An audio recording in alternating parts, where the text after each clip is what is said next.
Welcome to Fly on the Wall, a podcast where you have the opportunity to listen in on a live coaching conversation. Please make sure to like and subscribe. And now for today's episode. It's always good to be on a call with you, man. And how can I serve you today? Yeah, our church continues to grow, and that's a great thing. And I'm learning kind of as I go how to pastor through transitions. And so I just wanted to pick your brain today about, my pastor taught me years ago when I went into ministry that every time you change positions around the ministry table, the view changes. And so just maybe pick your brain on some of the things I should be looking for in these transitional times.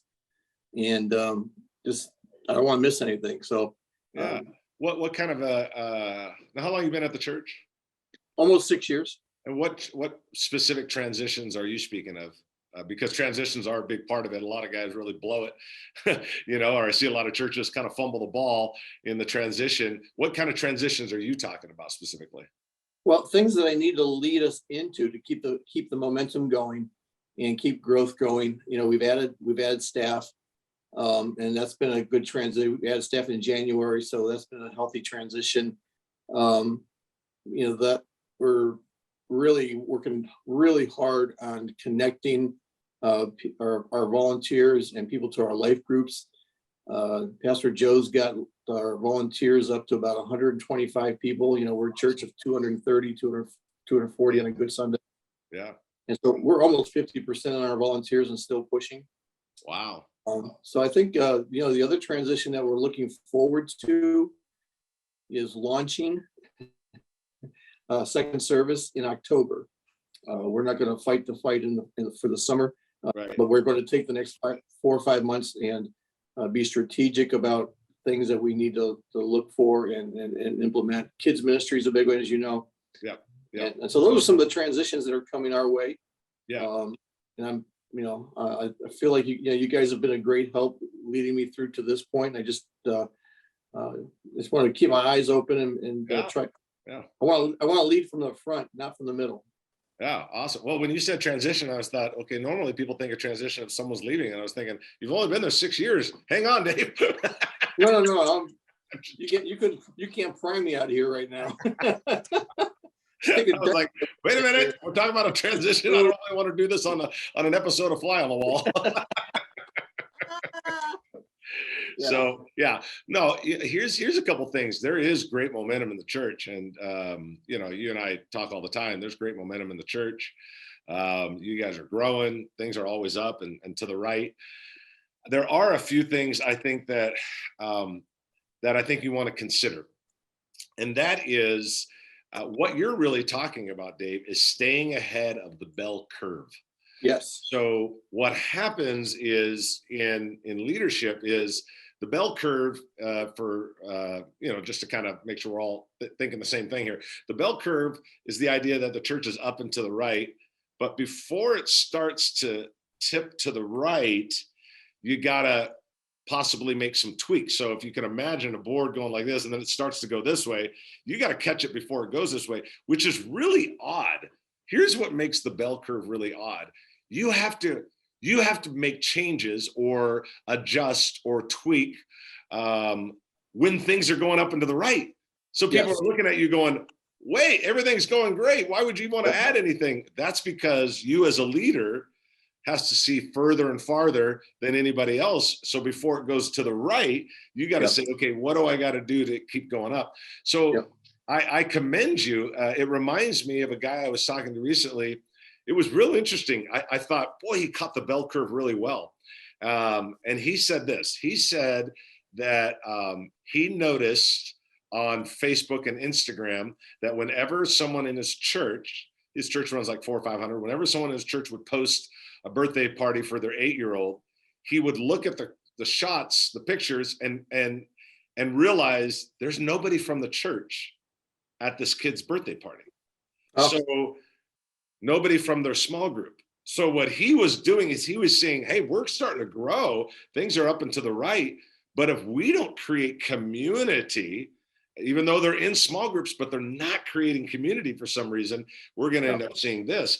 He was ahead of the bell curve. He saw the problem and before it started becoming an issue of like, hey, we're not growing anymore. So first, I commend you for that. I think a lot of people get scared in that bell curve, and you have to be able to make those changes. And a lot of churches don't make this change. What happens, a lot of churches, they let it go like this. You know this. Churches start to die. 76%, I think it's 76 or 72% of all churches are in decline. So what happens is they don't catch the bell curve, watch this, and it starts declining. And then a new pastor's got to come in, and then he's got to fight to get even back up again when it should have been caught over there. So I commend you for catching it. Couple things that I would think about. One is always keeping the vision in front of the people. You and I have talked about that. Vision leaks and people drift. People are always drifting, vision's always leaking. So how do we keep the cup full of vision? We've always got to keep that cup full of, this is who we are, this is what we're doing, this is where God's taking us, something exciting to move towards, something to climb towards. I think that's an important part. Keeping vision really clear in front of the people, I think is crucial. I think staying ahead of the bell curve, which we've already talked about, is really, really crucial. Making sure that things aren't going back down this way. Making sure that your staff individually also is looking up towards the vision. Like, okay, youth pastor, what's next? What are we doing? What can we as a church get excited about that you're doing? Yeah, it's great that you went from 50 to 60 kids, but are you gonna open up a youth center? Is that your plan? Do you want to start busing in kids? Like, what are the departments going to actually start doing that will actually add a contribution to the overall vision? So I think staying ahead of that bell curve, keeping the vision in front of people, you looking further and farther down the road. And also, I think you have to be just keenly aware of where you might think problems will occur. Like, okay, this is great that we're getting new people, but if they're not getting plugged in, the back door will open up quick. Right. Hey, we're getting people, they're getting plugged in, but they're not creating community like the guy that noticed it on Facebook. So and we've really taken to heart what you said. I've heard you say it a few times now. We're focused more on engagement than attendance. Yes. And so we've actually in the last couple of months have started making more decisions based on engagement versus attendance. Right. And by letting people get engaged, that hopefully will increase our attendance. But can you just touch on you talk about the bell curve, starting to leak.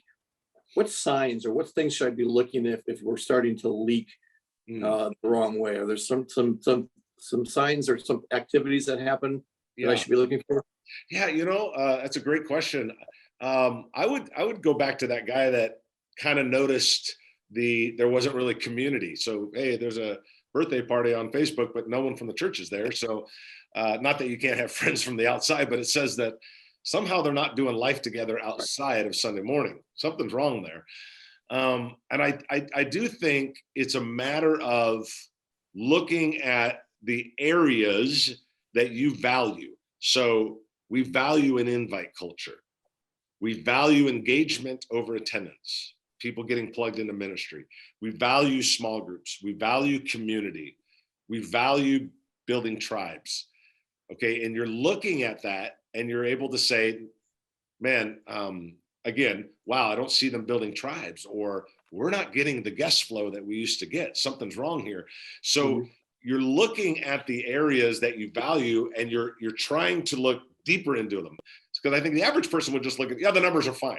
Like this gentleman I was telling you about, numbers are fine, man. We got a lot of people in our small group. Yeah, but they're not connecting with each other. Right.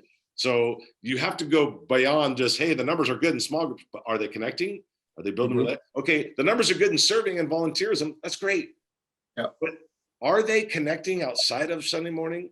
Do they have barbecues once every 4 or 5 months with the head usher, the head greeter, that kind of has something at their house, or a pool party or whatever they do?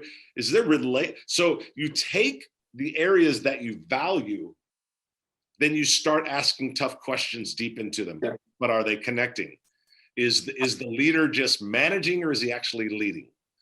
You start asking deeper questions all the way down into those areas, because that's where you're going to notice, oh, no, that's great. We got a lot of volunteers, but they're not, no one's building relationships here. The extent of them serving on the greeting team is they get a schedule once a month, but there's no relationship there. Like, okay, that's going to be a problem. long term, that's going to be an issue.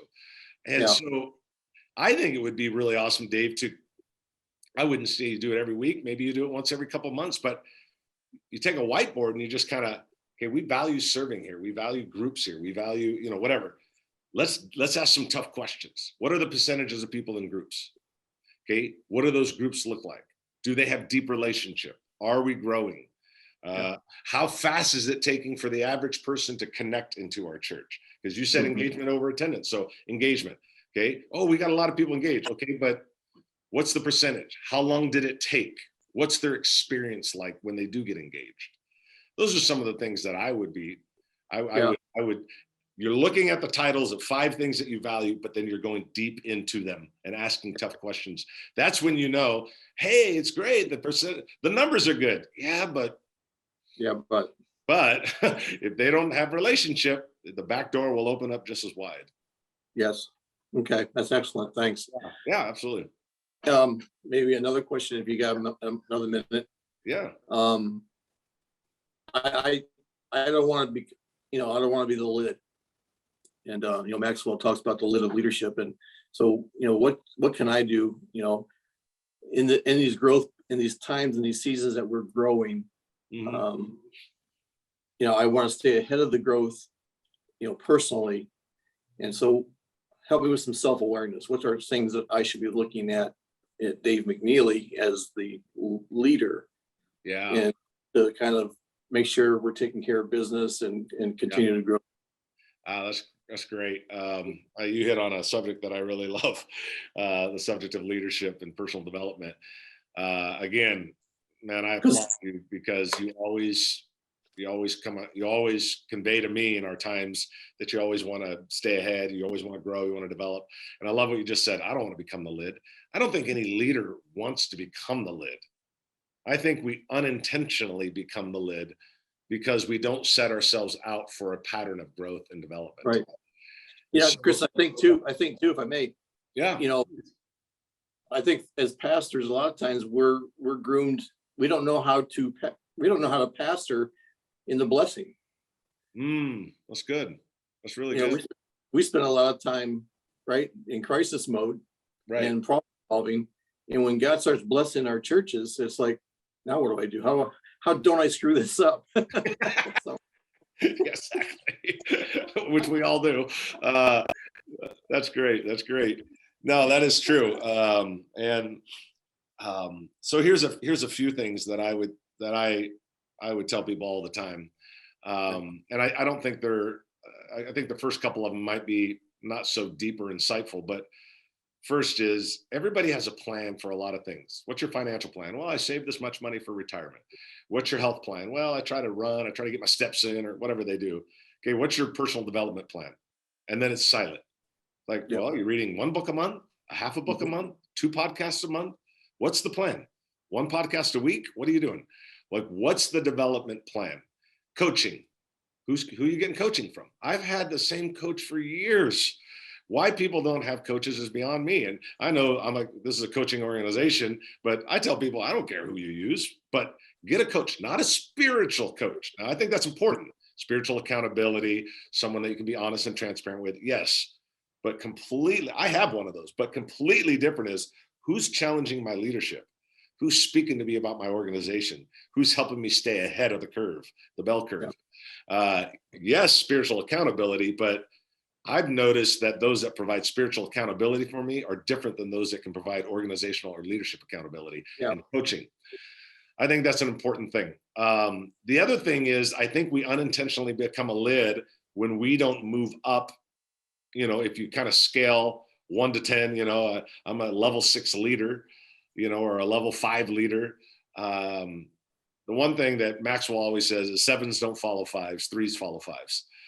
So, which I'm a huge Maxwell fan, and 7s don't follow 5s, 3s follow 5s. So if I want 8s around me, I got to be a 9. And that is the next part that I think is important for you, Dave, as you kind of look towards the future. I think there's personal development. I think there's coaching development, but there's also awareness. And I love that you said self-awareness, awareness of how do I go from a 6 to a 7? how do I get my team to go to the next level? Because if you're let's just a 6, whatever, whoever these numbers are, and your team is a 3, think about who they'll be attracting. Right. 2s and 1s. Yes. We got to get you got to keep climbing.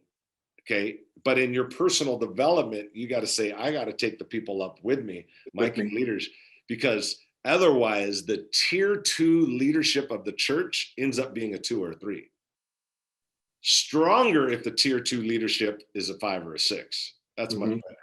So I would say some of those things. I think the personal development, the coaching development, being aware of moving up your team. And then I would go with one more is,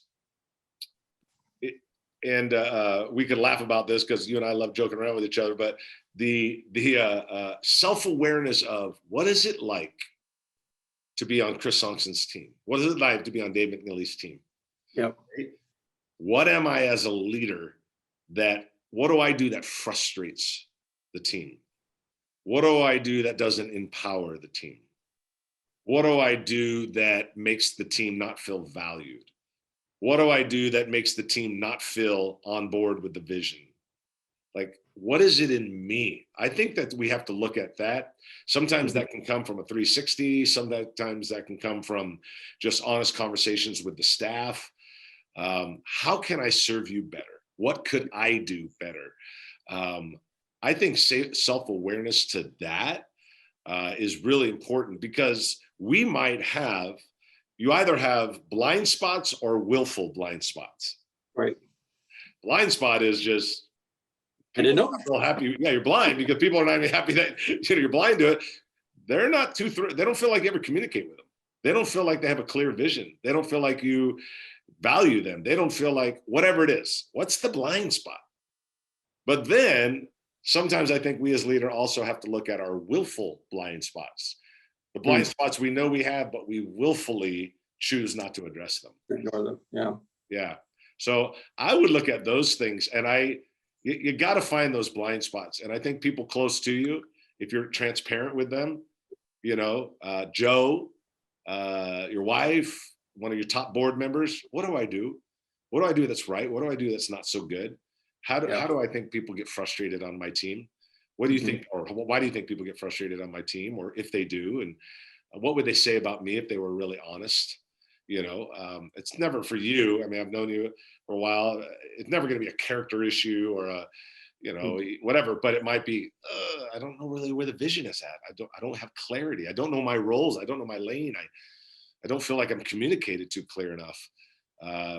Find those things so that you can repair that as well. So those are some of the things that I would look at. But man, I value the fact that you don't want to become a lid and you want to keep growing as a leader.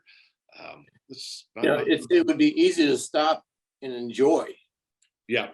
And we do. I mean, we just, we take each day and we enjoy each day, and the Lord's really blessing us. And right. We make sure we do that as a team, as a staff, and so we do. But it'd be easy just to say, "Oh, the hard work is done," right? Yeah.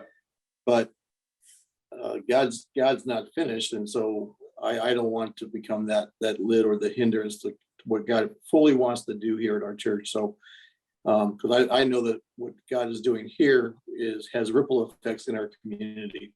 Yeah.